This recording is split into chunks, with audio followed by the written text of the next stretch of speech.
Alors aujourd'hui, on va s'intéresser à une forme de société, de partenariat, qui est à la fois une des plus anciennes et une des plus risquées. C'est une structure qui vient vraiment tester les fondations même de ce qu'on appelle la confiance en affaires. Parce qu'à la base, tout commence avec cette idée de partenariat. C'est simple, non? Une relation fondée sur la confiance, une vision qu'on partage, un concept qui est en fait aussi vieux que le commerce. Et c'est la grande question que beaucoup d'entrepreneurs se posent, est-ce qu'on se lance avec un associé? Faut dire que c'est un engagement énorme, on pourrait presque parler d'un mariage professionnel.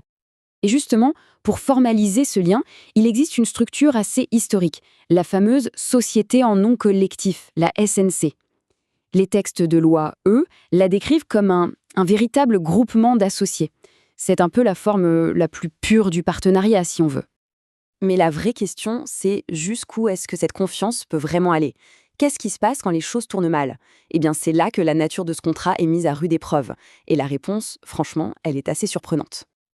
Allez, on plonge maintenant au cœur du sujet. Il est temps de révéler ce qui rend la SNC si différente, et pour tout dire, si incroyablement risquée. Dans la plupart des boîtes modernes, des entreprises qu'on connaît, on a l'habitude que le patrimoine personnel soit protégé. On crée une sérielle, par exemple, et on se dit, voilà, il y a une séparation bien nette entre les finances de l'entreprise et nos finances à nous. Oui, mais voilà, la SNC, ce n'est pas la plupart des entreprises. Elle joue selon des règles complètement différentes. On peut oublier le bouclier juridique habituel. Et le concept clé, il tient en deux mots.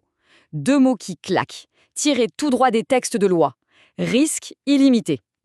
Et attention, ce n'est pas juste une petite mise en garde, non, non. C'est la caractéristique fondamentale de la SNC. Bon, alors concrètement, ça veut dire quoi? Ça veut dire que la responsabilité est indéfinie et solidaire. Décortiquons un peu. Indéfini, ça veut dire qu'il n'y a aucune limite. Le patrimoine personnel est en jeu. La maison, la voiture, les économies, tout. Et solidaire, là, ça devient encore plus intense. Imaginez, la société a une dette de, disons, 100 000. Un créancier peut choisir de poursuivre une seule des associés pour la totalité de la somme, même si cet associé ne détient que 10% de la boîte. C'est un engagement absolument total. Ok, maintenant que les enjeux sont bien clairs, voyons un peu comment on fait pour créer une entité pareille, avec un tel niveau de risque. On s'en doute, ce n'est pas une décision qu'on prend à la légère.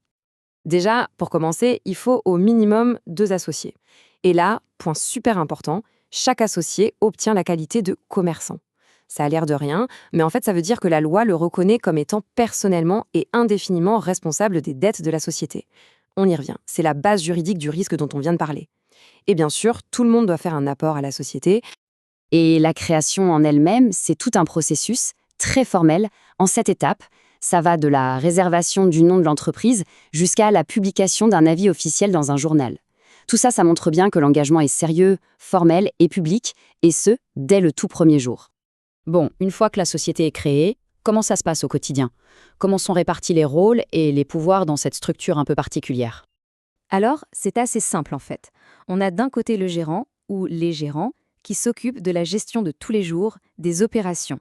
Ils représentent la société. Et de l'autre côté, on a les associés. Eux, leur rôle, c'est la gouvernance, la surveillance.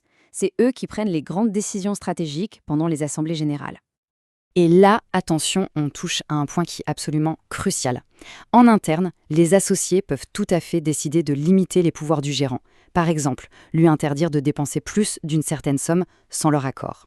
Sauf que, vis-à-vis de l'extérieur, d'un client, d'un fournisseur, ces limites ne valent rien. On appelle ça le principe d'inopposabilité au tiers. Pour le dire simplement, les petits arrangements internes ne protègent absolument de rien face au monde extérieur. L'action du gérant engage toute la société et donc tous les associés. Heureusement, face à ce pouvoir très large du gérant, les associés ne sont pas complètement démunis. Ils ont des droits fondamentaux pour exercer un certain contrôle. Ils ont un droit à l'information, c'est-à-dire l'accès aux comptes, aux rapports. Ils ont le droit de participer aux décisions importantes, de voter, et bien sûr, le droit de toucher une part des bénéfices. Bon, on a vu comment on entre dans une SNC, on a vu comment ça fonctionne, mais comment est-ce qu'on en sort? Et c'est là qu'on va voir, encore une fois, à quel point ce partenariat est une affaire de personnes. Imaginez un cas très concret. Un associé veut vendre ses parts et partir, passer à autre chose. Dans la plupart des sociétés, ce serait une simple transaction, une affaire d'argent. Eh bien, pas dans une SNC. Là, la loi est formelle. La règle est impérative. Pour céder ses parts, il faut obtenir le consentement de tous les autres associés. L'unanimité. C'est impossible d'imposer un nouvel associé à ceux qui restent. C'est ce qu'on appelle le principe d'incessibilité des parts. Ça veut bien dire ce que ça veut dire. On est lié non seulement à l'entreprise, mais surtout aux personnes qui sont dedans. Partir, ce n'est pas un droit qu'on exerce seul, dans son coin. Non, c'est une décision qui doit être collective. Alors au final, qu'est-ce qu'on peut retenir de tout ça? Quelle est la place de la SNCD dans le monde des affaires d'aujourd'hui? Bon, c'est clair qu'aujourd'hui, la grande majorité des entrepreneurs choisissent des structures comme la SARL. Pourquoi? Parce que ça protège leur patrimoine personnel, c'est la voie de la sécurité, de la prudence, et c'est de loin la forme la plus populaire. Ce qui nous amène à la question finale, et peut-être la plus intéressante de toutes. Dans un monde où tout le monde cherche à limiter sa responsabilité, pourquoi est-ce que la SNC existe encore? Pourquoi n'a-t-elle pas tout simplement disparu? Peut-être que la réponse, c'est qu'elle ne sert pas de bouclier juridique, mais de baromètre de confiance. La SNC existe encore comme l'expression la plus pure, la plus brute de l'engagement en affaires.